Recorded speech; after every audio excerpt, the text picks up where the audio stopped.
We begin this week with remarks by former President Goodluck Jonathan that the outcome of last weekend's governorship election in Edo State shows that technology will not solve Nigeria's electoral challenges.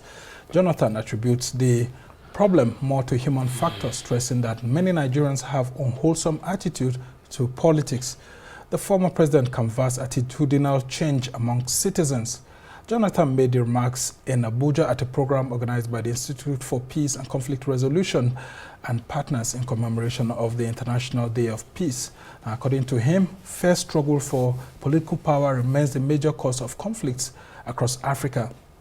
The former president said there was little that technology could do to make right and fraudulent electoral process, and as it could still be manipulated by corrupt human minds. Well, joining us now in the studio to examine the issues raised by the former presidency senior lecturer and head of the Department of Law, Nile University of Nigeria in Abuja, Dr. Sirajo Yakubu. Thank you so much, Doctor. Thank you for joining us. And also joining us here is the head of election and governance at the Election Monitoring Organization, Connected Development, or CODE, Mr. Emmanuel Njoku. Thank you so much for joining us. Thank you for having me. Yeah. All right, so let's start with you, Emmanuel Njoku. Coming from your perception of what the former president is trying to say, and then with what actually happened during the elections last week while you were there, what do you think is the major challenge that Nigerians have with, giving the electoral process all the respect that it deserves? Because he is saying here that our conduct speaks more than our action. So while, in my opinion, I think that technology can do a lot in making our elections credible, I kind of also understand where he's coming from. You know, if you look at our elections, from every election to another election, it looks like we take 2 steps forward as a nation, and then we take 5 steps backward. So beyond all the innovations and all the strategies and all the introduction of electoral reform, the biggest challenge in the electoral process is the lack of trust in government from the citizens. So because of the work we do, we go to a lot of communities. And when you go to some of these communities, you find out that there is literally no evidence of government presence in these communities. Their primary healthcare centers are dead and non-existent. The buildings are dilapidated. The primary schools literally are not existing. The secondary schools are not there. They don't have infrastructure. They don't have road. They don't have basic water. They have nothing in these communities. And since 1999, or even go back to 1993, or as far back as you can take it, these citizens have been listening to government, making campaigns and making promises. The point I'm trying to make is that most citizens at this community level have given up on government. They are not expecting anything. So all of the campaign rhetorics, they don't even listen to, they don't even care, because they've been assured and promised back to back, and every other time nothing happens after election. So they are not expecting anything. So when it comes to election, they only see election as, oh, cash out day, because literally nothing will happen after today. So everybody is positioned to get money. So they are all willing to trade their votes. The worst that happens now is that people don't just trade their votes, they call their relatives and people in other local governments and other regions to confirm what is the rate for the vote trading of the day. More like checking your FX rate. Wow. So that they will demand that you pay what is being paid. So the citizens are no longer expectant of anything from the government. They've completely lost hope in government. So when they see politicians on election day, they just see it as whether we take their money or we don't take their money, they are still not going to do anything, because years have gone by and there's no single development in these communities. Yeah, government simply doesn't exist. Insecurity is growing in all these communities. So they don't trust government anymore or politicians to bring any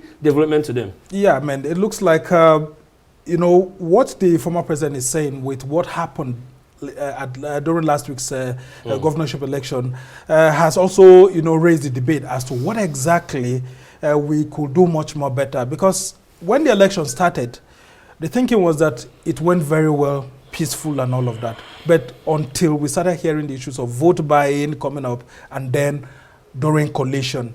Thank you. What exactly could have happened between that period? Because initially when the election started, it looks like everything was going on well. Exactly. Until that period of collation. So we all agree that the weakest link in the election day process is the collation process. And the biggest challenge was, so it looks like every stakeholder, they've all understood the process and they just go ahead and do what they need to do, buy as much votes as you can buy, and if you can influence the collation process, you do same, and nothing happens afterwards. And more so, the technology that was introduced in 2023 general election, the IREV. You know, citizens were very excited, but what happened in the tribunals and the court processes after the election has also got a lot of citizens to also lose interest in the IREV. And that is why people are not excited anymore with the IREV, because, I mean, we've been told that it doesn't really count. It's just for you to see what is happening. But at the end of the day, you cannot even subject it. You can't use it as evidence in court. So for that reason, that technology, which would have been a game changer, all of a sudden it doesn't really matter anymore. So the problem with our elections, like President Goodluck Jonathan said, is I think what we need, basically, from what he's saying, is some kind of value reorientation, because citizens are just comfortable with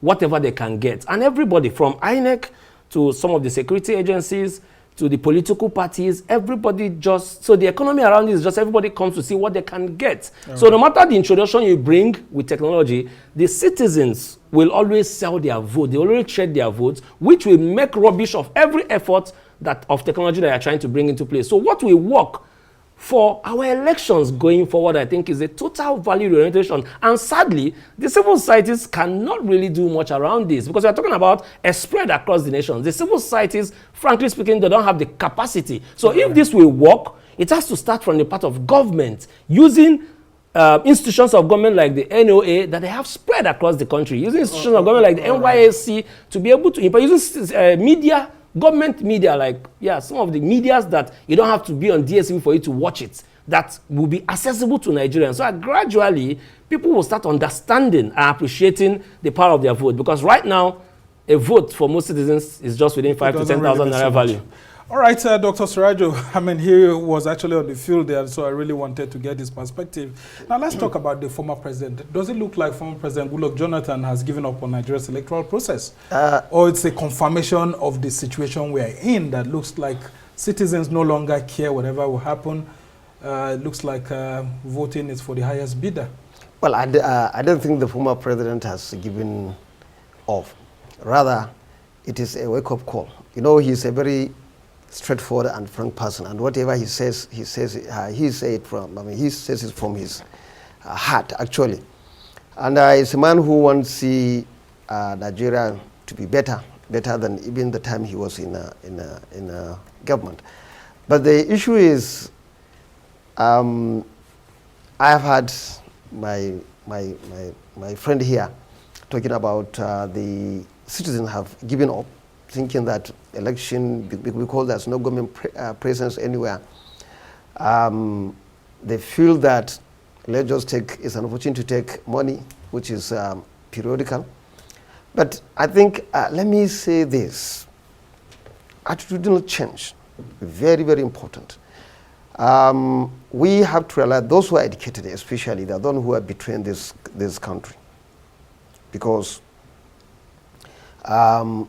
according to one philosopher, is not the people who do wrong are actually guilty. The most guilty people are those who can do something and they refuse to do it. So you can see that among the elites, there are two sets of people. Those who are so,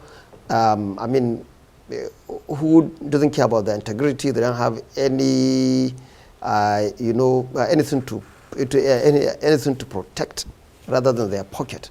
And those who are indifferent to what is actually happening. So unless we have people coming together to say no, enough is enough, because those people in the villages, they need leadership. Actually, if you look at the Constitution of the Federal Republic of Nigeria, power, political power resides in people.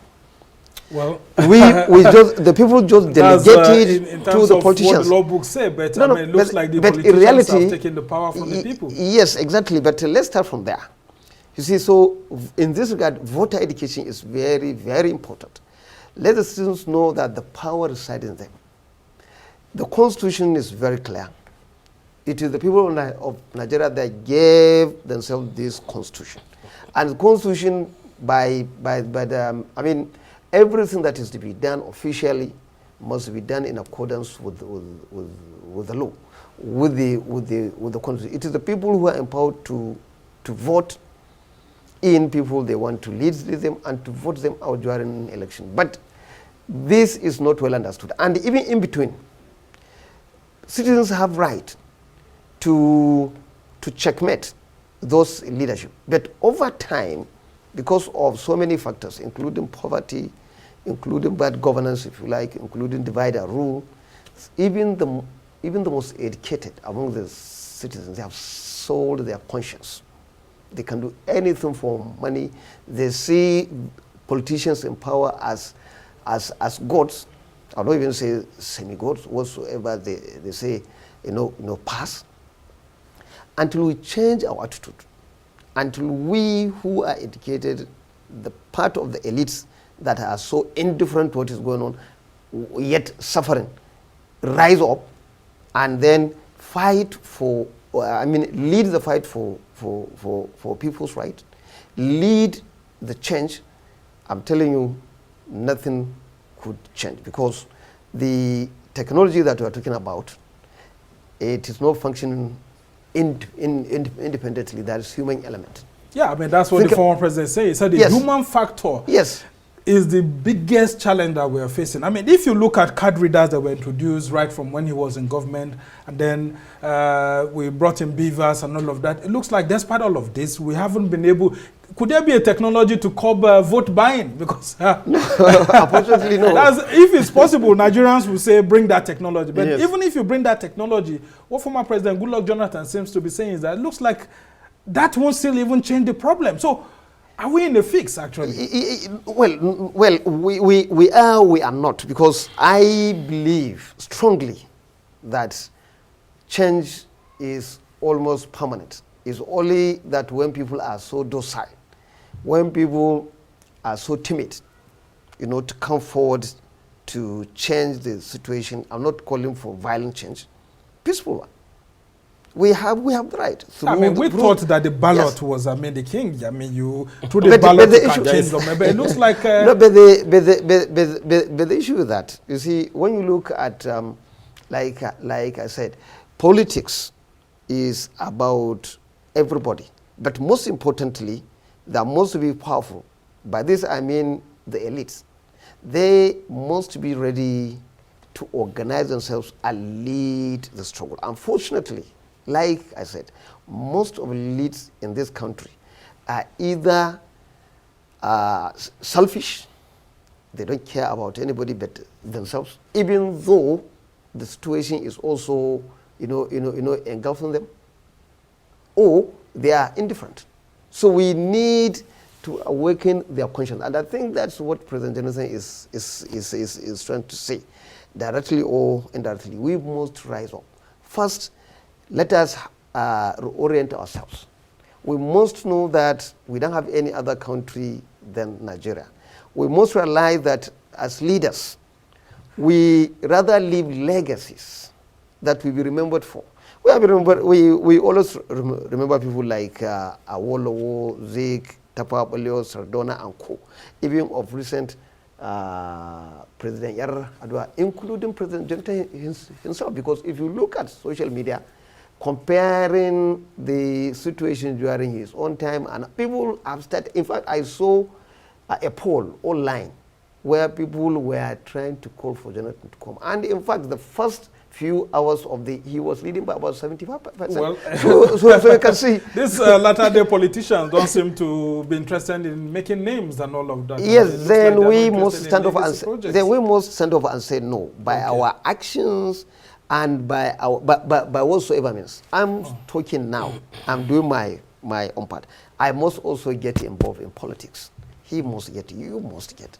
Because if we leave the, the bad ones. Let me use this word. It's quite unfortunate and may sound rude, but if we leave the bad elements only to drive our political process, then Nigeria is that's what all we right. Have and I want to bring you in. Yes.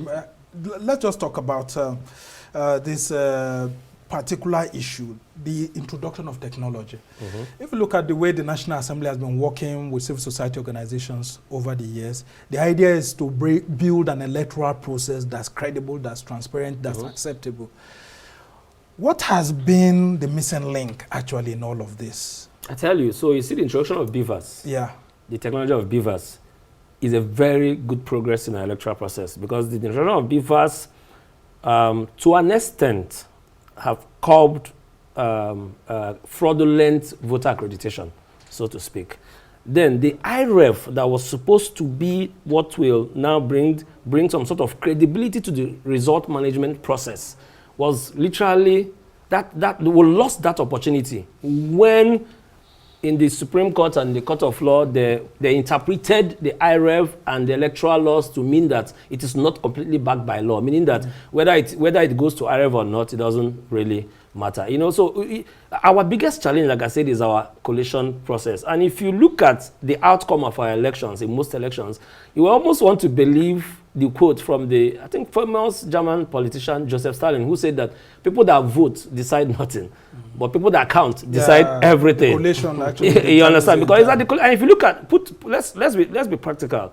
In the Kogi election that happened late last year, I think November, we saw how that election was concluded.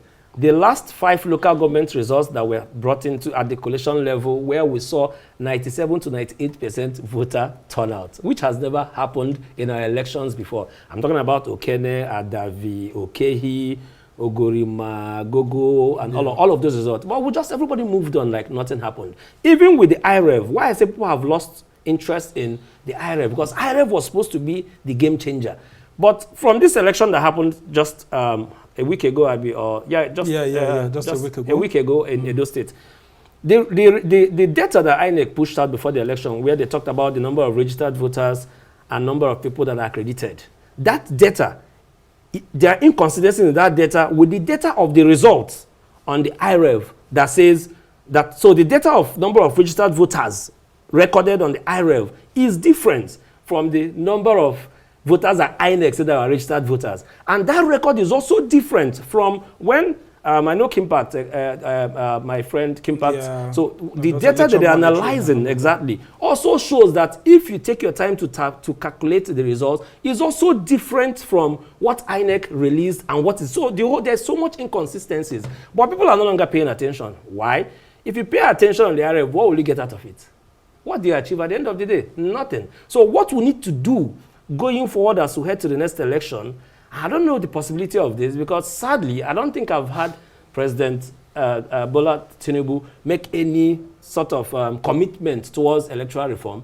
But what we need to do ahead of our elections is to legalize the IREV as such that if any returning, or if any polling presiding officer from any polling unit does not transmit. Yeah. And beyond that, our biggest challenge but is it's also actually tied to technology, because I mean, if you go so that's what I'm saying. What I'm saying is you see, collation is our biggest problem. But the bigger problem in aligning with what President Goodluck Jonathan said is the attitude of, that's why I started by the Nigerians, the citizens in most of these communities, they do not even care, because in their mindset, whether they sell the vote or they don't sell their votes, development hasn't come to their place in decades, and they are not expecting development any further. So this one that they've seen now, whatever we can get out of it, they will do the needful to get it. So the attitudinal change that we need is a big deal, and government has to commit heavily to this for us to start seeing the possibilities of this change. People have lost trust and hope in government. I mean, he mentioned something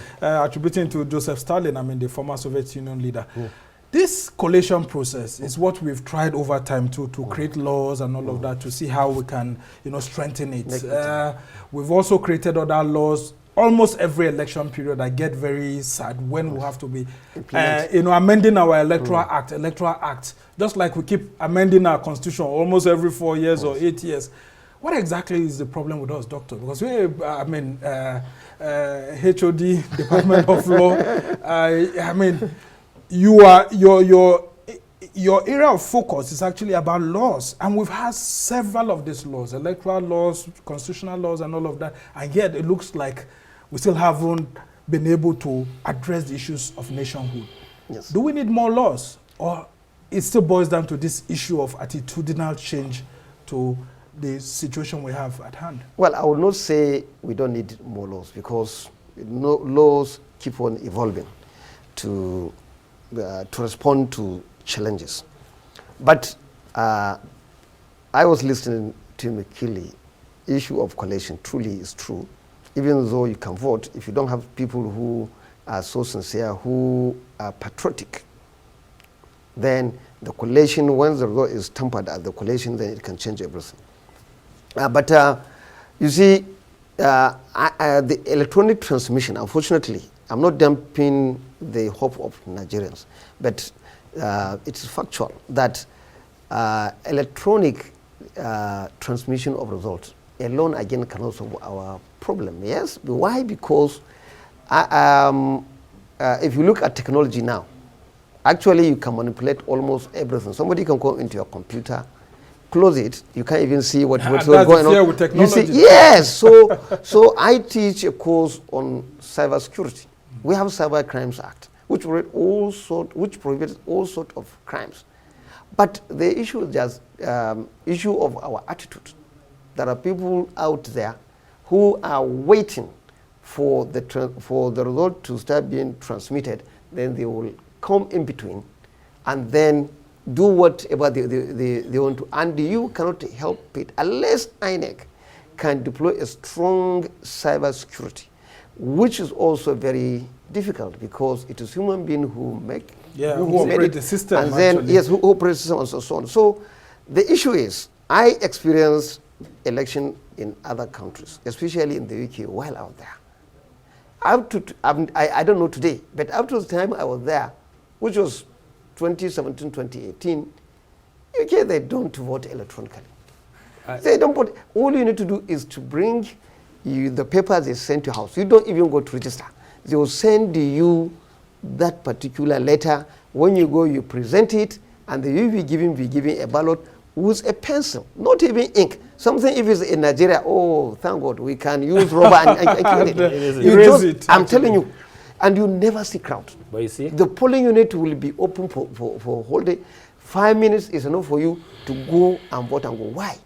Because everybody there feel he owns the country. This is my country. I want to make things better.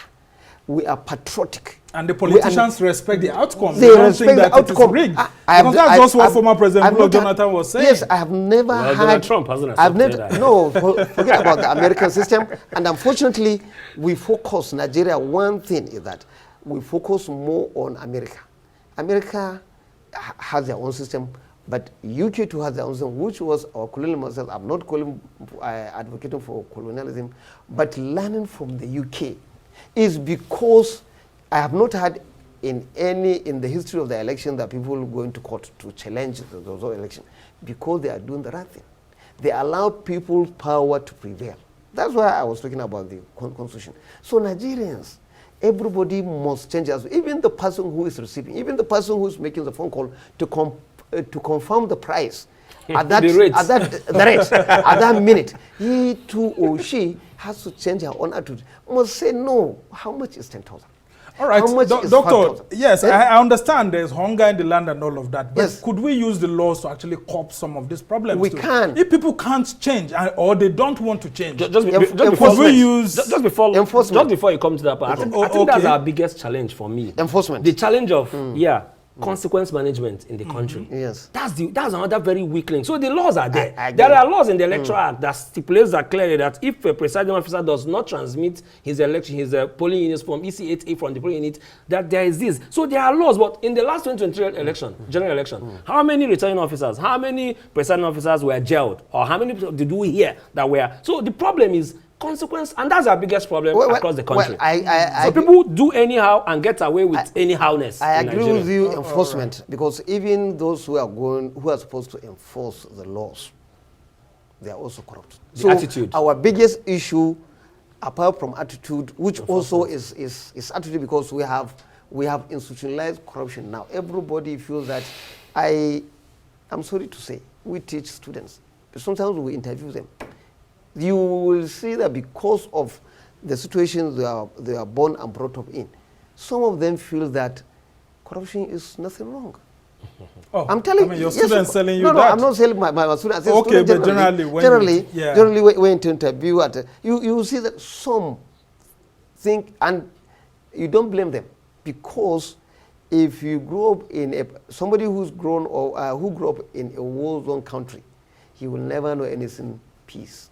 It's only war. He will think that this is normal, while it is abnormal. So the issue is that this artificial intelligence, let us take it very seriously. I could remember when President Olusegun Obasanjo took over in 1999. I'm coming. When he came in 1999, the first public program he started was National Rivers, to change our attitude. He launched it, I think, in Sokoto. So thank you for this question.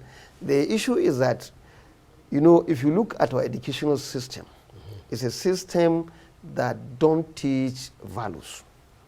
Again, I'm bringing UK experience here. Yeah. My children used to come back to me to say that today they give paper from the school. This week our value is honesty. And they teach them to be honest. And that's why when you want to board a bus, you declare the age of your son. Your son will say, "Oh, Mom, this is not true. this is dishonesty." You understand? So, and that's why I said, even the students, I don't blame them, because this is what the situation they found. So let us go back.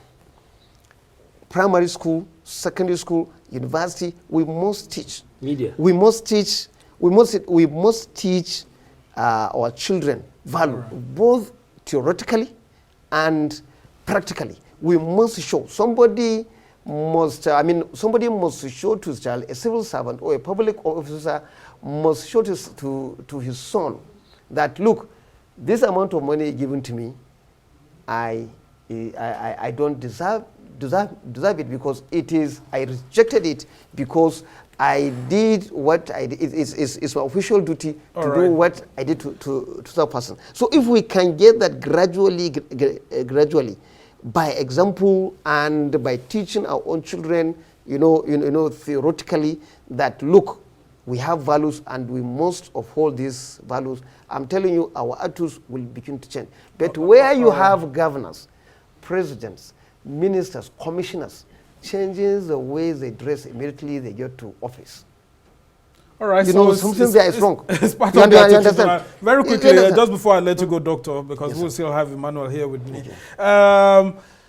Emmanuel, let's talk about how this could endanger the whole country, because that's the angle that former President Goodluck Jonathan was going to quickly as we try to round off this chat.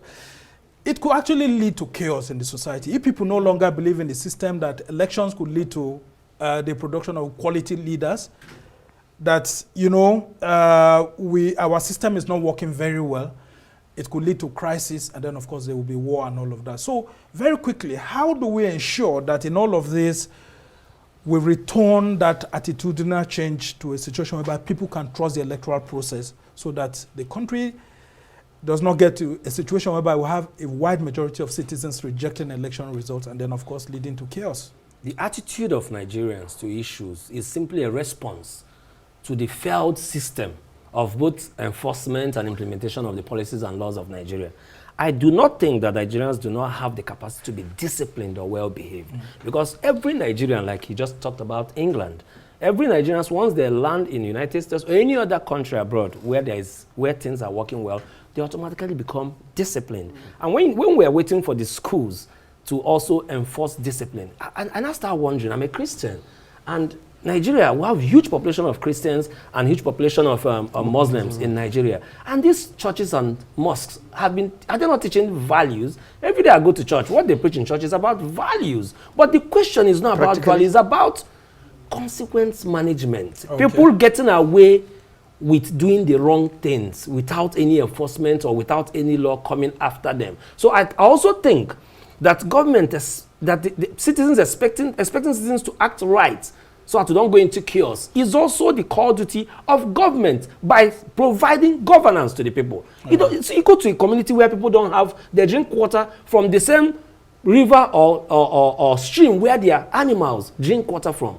They don't have light. This light that we're seeing in Abuja is luxury in many places across the country. There are primary health care centers. I mean, the primary health care center is the least thing a government should provide for her citizens in those communities, and they don't have access to health care. How do you expect the attitudinal change to even start when they don't believe in government? When they've lost trust. Yeah, and Dr. Dawson, 30 seconds too. Thank you. How do we ensure that, you know, we have peace in all of this? Because that's what former President Goodluck Jonathan is trying to aim at. Because if we continue this way, we may actually end up being like some of the countries at war now. Again, I will confirm what he said by changing our own attitude. And let me correct the impression. You know, schools are the learning ground. I agree with schools. I'm just... Yes, schools. Unfortunately, we must synchronize ourselves to see even the religious leaders. Are they themselves doing the right thing? If they are doing, then we have a good hope there. They can lead us out of the crisis. Thank you very much. All right. Well, we must thank you so much. Dr. Siraju Yakubu is the head of department of now University of Nigeria, which is based in Abuja here, and he has been helping us to understand all the issues relating to what former President Goodluck Jonathan has been saying.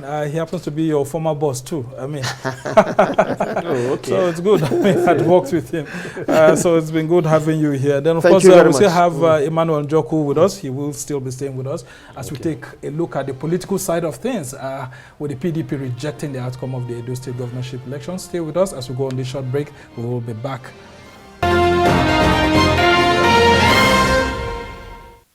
Welcome back from the break. You're still watching This Week, and I'm Samna Sambo. Now, still on the Edo governorship election, the People's Democratic Party says it rejects the results of the polls as announced by the Independent National Electoral Commission, INEC. Acting National Chairman of the party, Umar Damagun, announced this at a media briefing in Abuja, insisting that the people of Edo State voted for PDP's candidate, Asue Godalo, and that the party expects nothing less than him being announced as governor-elect, even as it calls on the Independent National Electoral Commission to review the results. As announced, Damagun charged INEC to use the window left in the Electoral Act to do the right thing by retracing its steps. According to him, the PDP had earlier raised the alarm over alleged plans by the All Progressives Congress, APC, working with INEC and the police to manipulate the process long before they executed their plot. Well, to help us take a look at this, we still have with us in the studio the head of election and governance at the Election Monitoring Group Connected Development, Mr. Emmanuel Njoku. Thank you so much for still being with us. Thank you. Well, we are now being joined by a member of the All Progressives Congress in Edo State, Honorable Ahmed Momo. Thank you for joining us. Thank you for having me. Yeah, so Momo, let's start with you. How do you find the statement by the PDP that these results from the election did not actually meet the requirements of the Electoral Act, that your party, the APC, actually didn't deserve to win this election?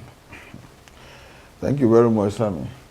That is laughable, because if you are not satisfied, you go to court. Yeah, and they've said they are going to court. So they should go to court, and the court will look at the rest of the issues. And for us, in the APC, we've never seen that kind of election before, so peaceful. And in Edo North, where I voted, I'm from, I can't vote in the 3 places. I can only vote in 1 polling unit. It was as peaceful as, you know, when did we have that kind of election in Nigeria before? Maybe when we were doing offshore info, standing, counting 1, 2, 3, 4. It's so peaceful that every polling unit were mounted by the police, and the police were seated watching how the election was going on. Even when we started in my polling unit, we didn't start as early as possible, but we were able to vote, and people, while we were counting, people were still coming out to vote out Godwin Obaseki and his PDP administration in Edo State, because people are tired.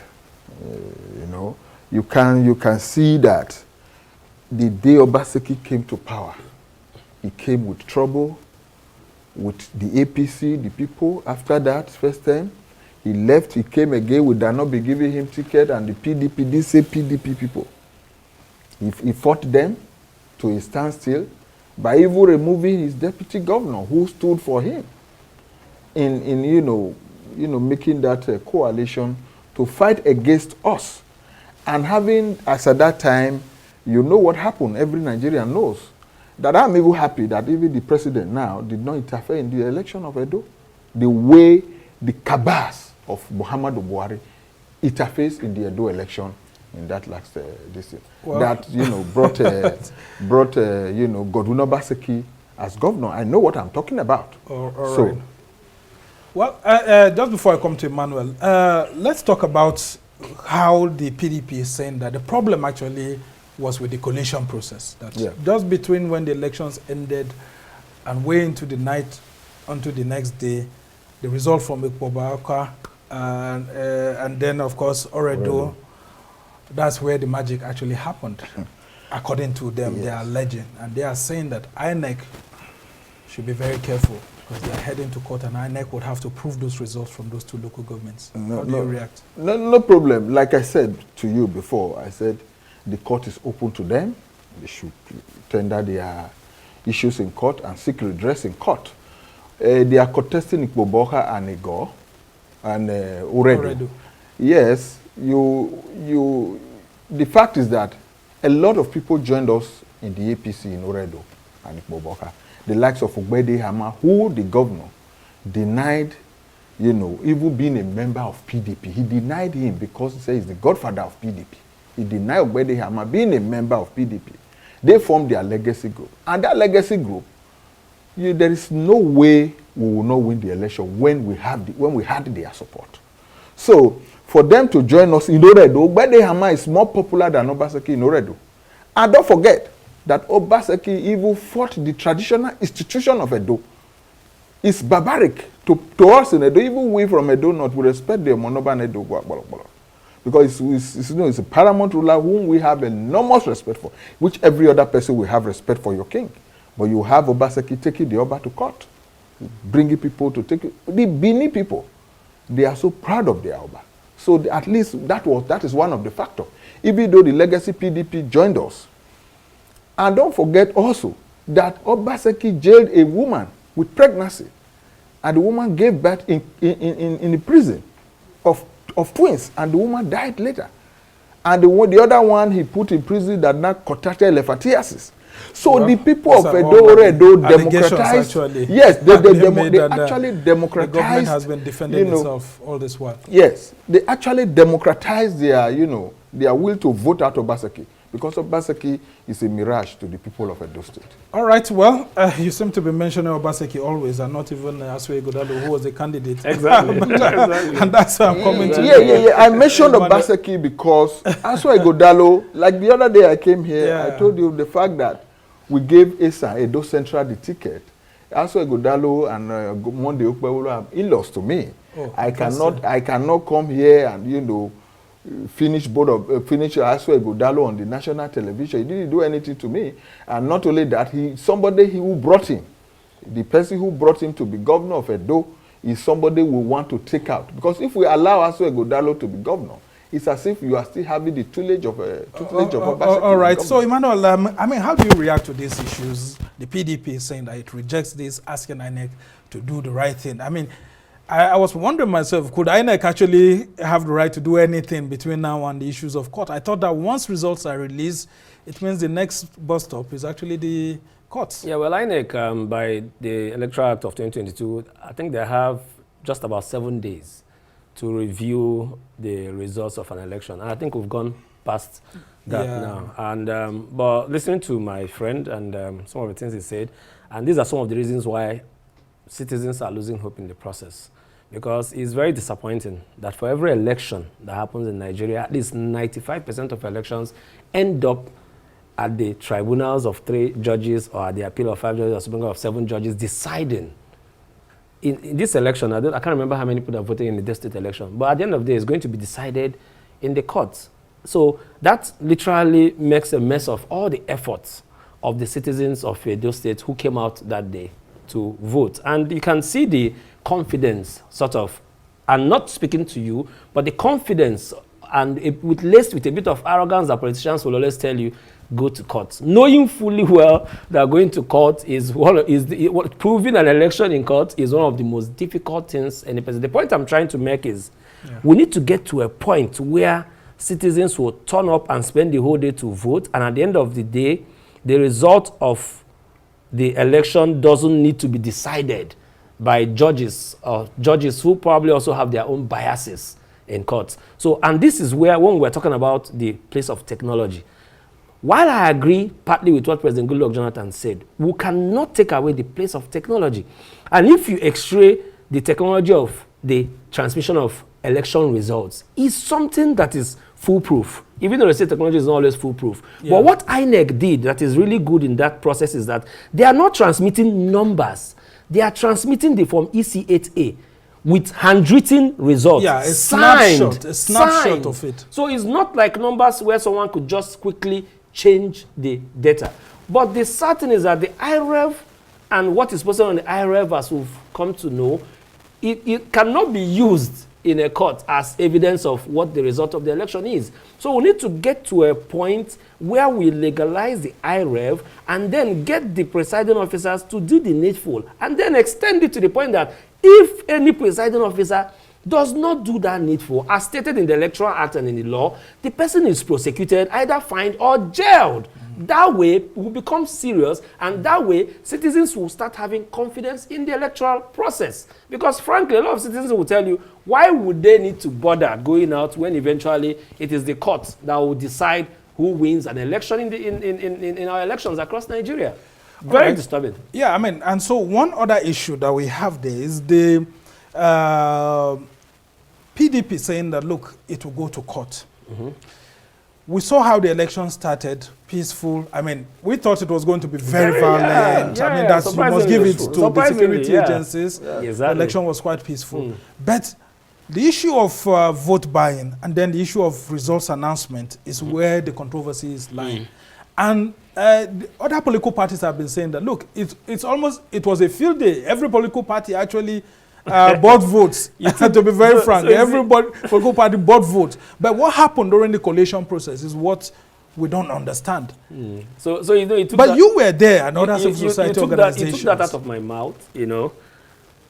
And with all due respect to most political parties, or all political parties in Nigeria, most political parties come to an election in Nigeria. That's the reality. They come to the elections with a plan to outmaneuver each other.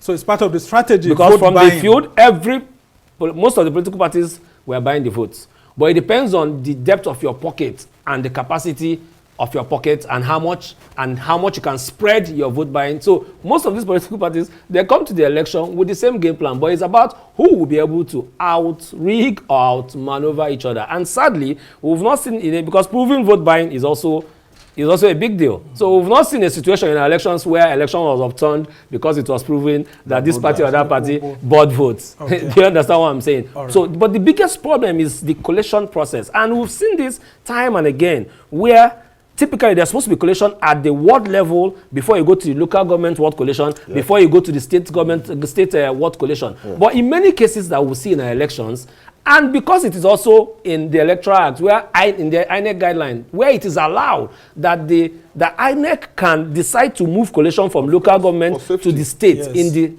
based on security. And now, so you see, it looks like all the stakeholders have understood this process and the loopholes. So what you see is they just announce, because of insecurity, we cannot do food collation of results in the local government collation, which is supposed to be the process. Then every local government is moved to the state collation office. And when you come to the state collation office, because people expectedly will come from all the local governments, the number of people who want to observe is a lot. So you see INEC telling you that, no, we cannot allow people to come inside here. So they stop people from coming. They bring in very few persons into that space, and all the collation now happens at the state collation office. And because it is backed by law based on insecurity, they leverage on it. So it looks like everybody now understands the process. So what happens in elections, sadly, is that everybody comes, do what you can to outmaneuver each other, and at the end of the day, you just sit back and say, go to court. Knowing that the courts in Nigeria and our judges and the active stakeholders there are also Nigerians who also have this attitude issue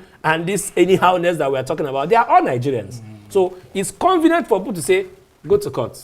knowing that it's the hardest thing to prove. Election is one of the hardest things to prove in court. Yeah, so back to you, Momo. Talk to us about how it's not only the PDP that is talking this summer, even the Labour Party that came third. I mean, Olumide Akpata is saying that, look, this process, the election was for the highest bidder. And of course, we know that APC is the governing party in Nigeria. Does it look like you outmaneuvered other political parties because you had more money? Is the chairman of one bank. He would have gone to bring money to buy vote if actually it is about vote buying.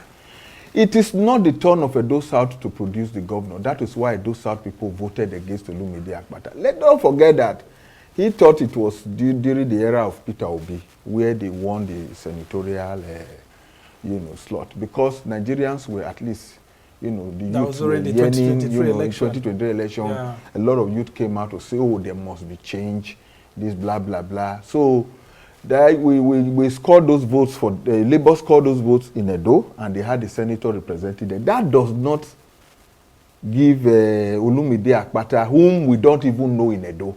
I only see him as Nigeria president, but I only knew when he was Nigeria, NBA president. That was when I knew that his name is. The three top contenders actually have lived more outside of Edo than within Edo. No, if you're very frank. No, when the Popular himself was more in Jos, and then eventually in Abuja. Jos. Yes. He went to school. And then of course. But he won Senate as a senator of the Federal Republic of Nigeria, Edo Central. Yeah. If he's not an homeboy, he is the real homeboy among the three of them. I will tell you the truth. Let's be frank. I am a frank person. I believe in truth. Strongly. I will tell you, even though I do politics, at most, I like to speak the truth. Okay, so what's the truth in this instance? The truth is that Edo people wanted a change, and that change was Senator Monday Okpebholo, because they really wanted that, the person that they can hear, that they can feel, they can come and complain to. The rest are speaking big grammar.